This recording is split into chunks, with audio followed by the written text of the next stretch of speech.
বাংলাদেশের দক্ষিণ পশ্চিমাঞ্চলে অবস্থিত বঙ্গোপসাগরের কোল ঘেঁষা ছবির মতো সুন্দর একটি সমুদ্র সৈকত, যা আজ আমাদের সকলের কাছে সাগরকন্যা নামেও পরিচিত। এটি বাংলাদেশের এমন একটি সমুদ্র সৈকত যেখানে দাঁড়িয়ে আপনি একই সাথে উপভোগ করতে পারবেন সকালের সূর্য উদয় থেকে বিকালের সূর্যাস্তটাও।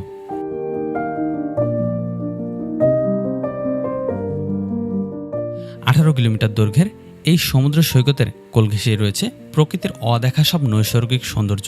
তুলনামূলকভাবে কম খরচ ও স্বল্প সময়ে যাতায়াতের সুব্যবস্থা থাকায় দিন দিন পর্যটকদের কাছে বেড়েই চলেছে এই সমুদ্র সৈকতের জনপ্রিয়তা। আজকের ভিডিওতে আপনাদের দেখানোর চেষ্টা করব সাগরকন্যা কুয়াকাটার এক অন্যরকম নৈসর্গিক সৌন্দর্য এবং তুলে ধরার চেষ্টা করব কুয়াকাটার জানা অজানা বেশ জনপ্রিয় কিছু পর্যটন স্পট। কিভাবে ঢাকা অথবা দেশের যে কোনো প্রান্ত থেকে খুব সহজেই